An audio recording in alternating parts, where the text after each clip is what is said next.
Hi, everybody. Thanks for joining me for the Perfect Pause of the Pastor.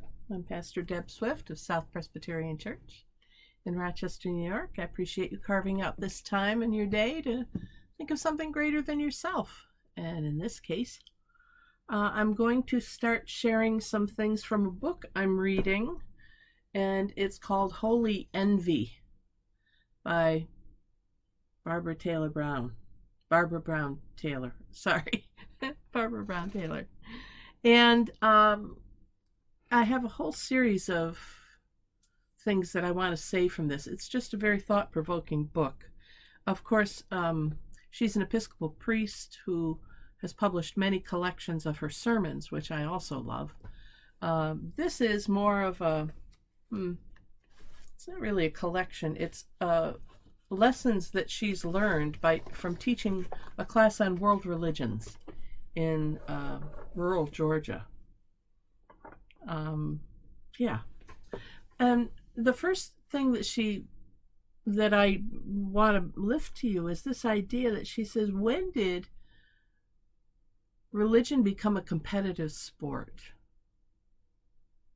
And I was thinking about that and how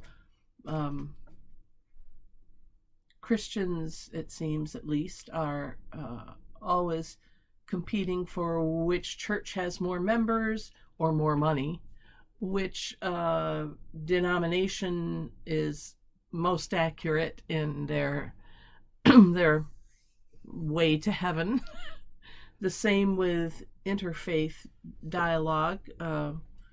There's a presumption, I think, today, especially in this country, that Christian values are normative. They might be. Not sure that they're really Christian values. They become kind of secular values. But at any rate, when did it become a competitive sport? And I sat bolt upright with that. I'm doing the book on Audible, and I sat bolt upright with that and thought, is it a competitive sport? And do we think of it that way? And I had to agree that I think many of us do. We're looking at numbers and how we're different instead of how we're the same. And both need to be lifted up, both the differences and the similarities. Did you grow up in the same religion, the same denomination, the same group that you are now a part of? Some do. In both the churches I'm serving, there are people who've been there for multiple generations. Think about that, right? Unusual today, didn't used to be. One of my friends was the fourth generation in her church, and it's an urban church. So that's kind of unusual. I have many long-term members at both churches beyond that. But most people don't. Most people grow up or they move, especially with our society today being as mobile as it is. And if they've gone to church the whole time, they are in different geographic areas. And that means maybe they've changed from Methodist to Presbyterian, or a lifelong Lutheran friend of mine just became Methodist. We cross over. I think for those people who either grew up as nothing, one of the nuns, None, or they didn't really have much of anything. They just kind of, when you land somewhere, if somebody draws you in, it's because of community. It's not usually because of a minister. Studies show that can add to it, that can help to keep you there, but that's not usually what draws you in.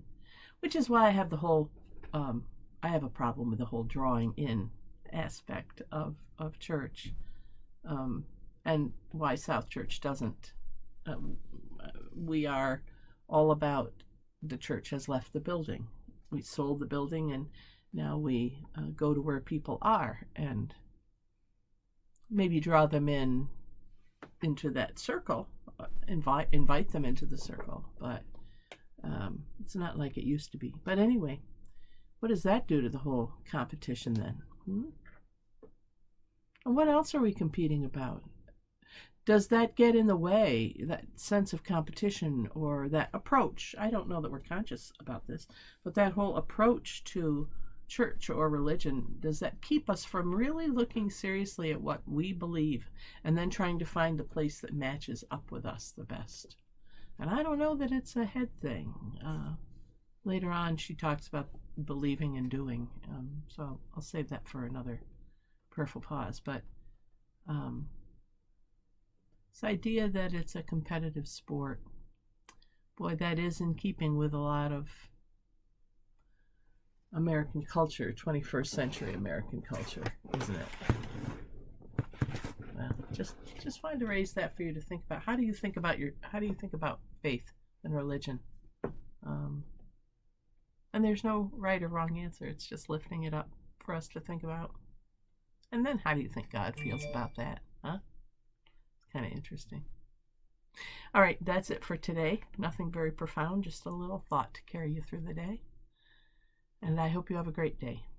Until next time, God bless and take care. Bye for now.